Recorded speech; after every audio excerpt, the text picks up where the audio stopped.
Yo, this is pretty crazy. Knicks blow out the Nuggets and in Denver. Yes, crazy. I would not have expected this, man. If you bet that, you made a lot of money.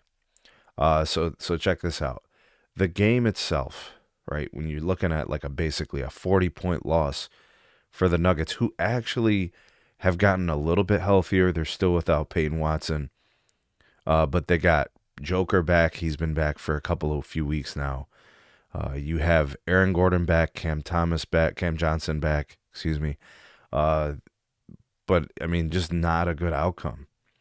Field goal shooting edge to the Knicks by a large margin in 3 point.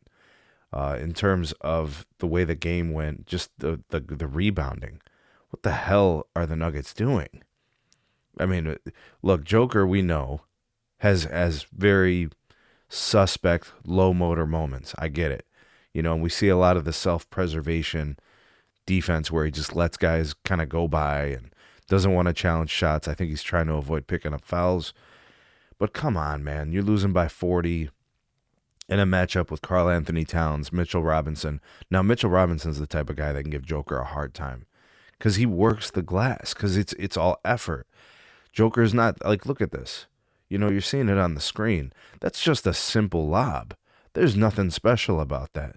And then for the Nuggets, I'm looking at some key things like fast break points, paint points, huge discrepancies. That's just the Knicks outworking the Nuggets.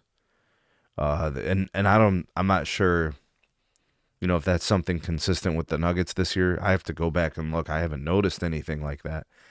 But you're just gonna have to work harder. See, that's what the Knicks did. The Knicks worked tonight. They took good care of the basketball. They were able to really win the glass battle, and they led for like 70% of the game. Their largest lead ballooning to 40 points is pretty damn crazy, considering you have the league, a league MVP caliber player in Joker. You have an All NBA player and offensive player in Jamal Murray, in my opinion. I think he's fantastic, but this is just terrible. I'm looking at the box score right now, and for the Knicks, you see a lot of balance. OG Anunoby had a monster game, 34 points. Well, what's going on there? Like, what are you doing if you're Denver? What was your answer for OG? Karl Anthony Towns didn't have a big game. I mean, he had a fine game, I guess. A little bit of foul trouble in certain parts of the game. Josh Hart was a beast, per usual, getting some extra rebounds at the guard position. I think, the fact that Brunson had 9 points on poor shooting, Karl Anthony Towns, didn't do anything special in the game, but you got some nice support from the bench. Mitchell Robinson, 13 points in 14 minutes. Very efficient off the bench. Shamit was good. Those are energy guys. Those are, players that you don't put it on your bingo card that they're going to be doing huge things.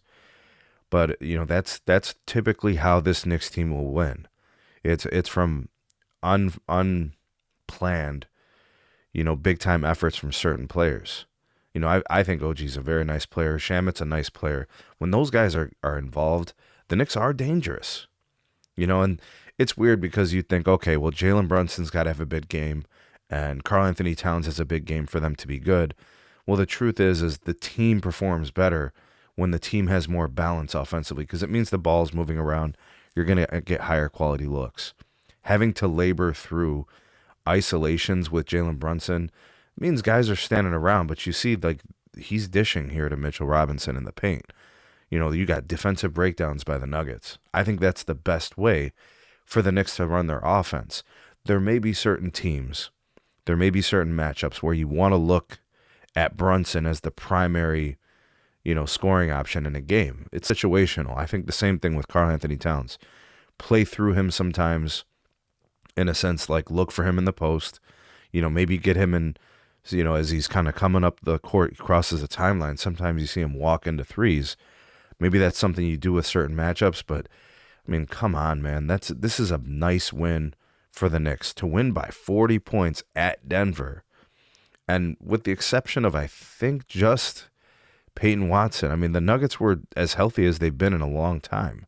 That's a good quality win for the Knicks. Now, I'm not a Knicks believer. But I've become more so a believer recently. I think that's a sustainable way for them to win games. And it involves Jalen Brunson and Karl Anthony Towns being more balanced within the offense and not dominating the ball, right? It's finding guys, it's being, there being some motion in the offense and their defensive intensity staying pretty active. All right, so we'll see what happens. I'm going to be watching the Eastern Conference very closely. Jason Tatum is back. I doing a video on that, so you guys will be sure to catch that one. But great win for the Knicks, really solid. And, the Nuggets recently, after playing pretty good ball before Joker came back, right, while he was out, I don't know, man. Maybe they just got to kind of find their groove and figure things out. But they haven't been as convincing as they were. I mean, what the hell is this? Uh-oh. Is that a Jamal Murray injury? Oh, man. I wonder what that means. All right, we'll have to see what happens there with Jamal Murray. Looks like he exited the game in the third. I don't know if he came back, but he only played like 18 minutes, so might be something we have to follow up on. We'll have to wait and see.